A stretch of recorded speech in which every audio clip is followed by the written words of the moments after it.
zihinlerde bıraktığı izleri bugünlere taşıyan পাকিস্তানের প্রতিরক্ষামন্ত্রী খাজা মোহাম্মদ আসিফ ইসরায়েলের প্রধানমন্ত্রী বেনিয়ামিন নেতানিয়াহুকে মানবতার নিকৃষ্টতম অপরাধী আখ্যা দিয়ে তাকে অপহরণ করে আদালতের কাছে পাঠানোর আহ্বান জানিয়েছেন যুক্তরাষ্ট্র ও তুরস্কের প্রতি। ৮ জানুয়ারি পাকিস্তানের শীর্ষস্থানীয় টেলিভিশন চ্যানেল জিও নিউজকে দেওয়া এক সাক্ষাৎকারে তিনি বলেন, যেভাবে মার্কিন বাহিনী ভেনেজুয়েলার প্রেসিডেন্ট নিকোলাস মাদুরোকে আটক করে যুক্তরাষ্ট্রে নিয়ে গেছে, নেতানিয়াহুর ক্ষেত্রেও একই পদক্ষেপ গ্রহণ করলে তিনি পূর্ণ সমর্থন দেবেন। আসিফ উল্লেখ করেন, তুরস্ক চাইলে নেতানিয়াহুকে আটক করতে পারে এবং পাকিস্তানি জনগণ এর জন্য দোয়া করছে।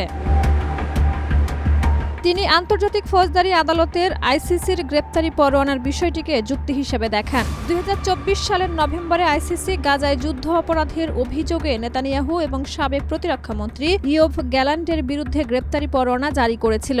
আসিফ বলেন, যেহেতু আইসিসি ব্যবস্থা নিয়েছে, বিভিন্ন দেশের দায়িত্ব হল ন্যায় বিচার নিশ্চিত করা। তিনি ফিলিস্তিনের উপর ইসরায়েলি বাহিনীর বর্বরতাকে ইতিহাসে নজিরবিহীন ট্র্যাজেডি হিসেবে বর্ণনা করেন।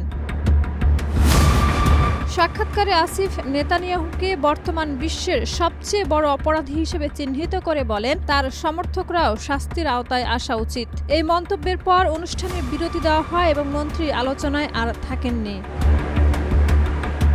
ইতিমধ্যে তুরস্ক ও ইসরায়েলের কূটনৈতিক ও বাণিজ্যিক সম্পর্ক চরমভাবে অবনতি হয়েছে। তুরস্ক ইসরায়েলের সঙ্গে সব বাণিজ্য বন্ধ এবং আকাশপথ ব্যবহারেও নিষেধাজ্ঞা আরোপ করেছে। প্রেসিডেন্ট এরদোয়ানও বিভিন্ন আন্তর্জাতিক প্ল্যাটফর্মে নেতানিয়াহুর কঠোর সমালোচনা করে আসছেন।